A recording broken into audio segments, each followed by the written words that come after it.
The DC Universe just pulled a classic shapeshifter move of its own, casting a lead for CLAYFACE that no one saw coming. He's not a household name, yet. He's not topping blockbuster posters, yet. And he hasn't played 15 different variations of a superhero across multiverses, thankfully. But that's what makes this announcement so dang exciting.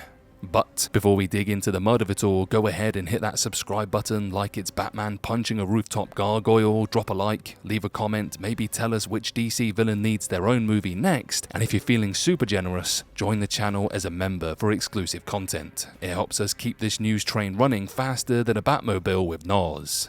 Now, back to the story. So, while the DCU is still keeping fans guessing about who'll don the cape and cowl as Batman or who'll laugh their way into the role as the Joker, some characters are already quietly sliding into the spotlight. Characters like Superman played by David Corenswet, Maxwell Lord played by Sean Gunn, and now, drumroll, CLAYFACE. And while Batman and Robin's new faces are still TBD, CLAYFACE has locked in his lead, his writer, and his director. That's right, Gotham's muddiest menace is moving fast. Enter Tom Rhys-Harries. You may know him from Suspicion, Britannia, or Jekyll and Hyde, or maybe you don't, which honestly makes this reveal all the more intriguing. In a cinematic world saturated with recastings, reboots, and the same 6 actors playing every major role, DC is finally going rogue.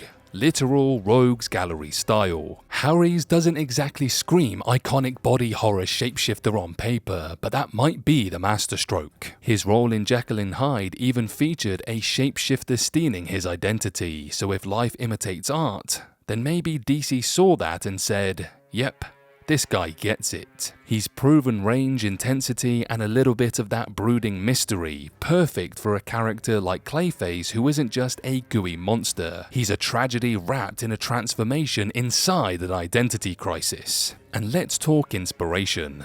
CLAYFACE isn't just going to be a grr, I'm a monster movie. Writer Mike Flanagan has said the story pulls heavily from the legendary Batman animated series 2-parter Feet of Clay. Yes, the one that basically traumatized an entire generation with Matt Hagen's heartbreaking descent.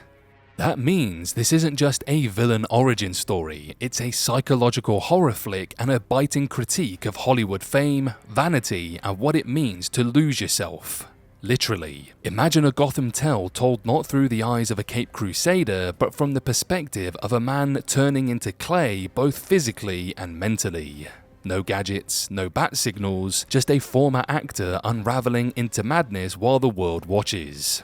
Honestly, it sounds more like a horror thriller than a superhero flick. And I'm so here for it. And look, casting lesser known talent might seem risky in a universe still finding its footing, but DC seems committed to building something new, not just retreading Marvel's footsteps with bigger paychecks. And it's a smart move. No scheduling nightmares, no franchise fatigue, just hungry, talented actors giving it everything they've got, and when they shine, they become household names. From David Corenswet's humble rise to Superman status to Nathan Fillion's surprising turn as Guy Gardner and Carl Chandler's age-defying debut as Hal Jordan, DC is embracing bold, unexpected choices. They're betting on the performance, not the popularity, and CLAYFACE's casting is a glowing example of that approach. So while the rest of Gotham is still being assembled like a puzzle with half the pieces missing, CLAYFACE is already stretching, morphing, and slipping into the frame. It's DC's first villain-led feature in the Gods and Monsters chapter, and it might just be the surprise hit nobody saw coming. So whether you're hyped for body horror in the Batverse or just curious to see how a man turns into sentient sludge while having an existential meltdown, CLAYFACE should be very high on your watch list. Keep your eyes on Tom Rhys-Harries, he might just mold himself into one of the most unforgettable villains the DCU has ever delivered.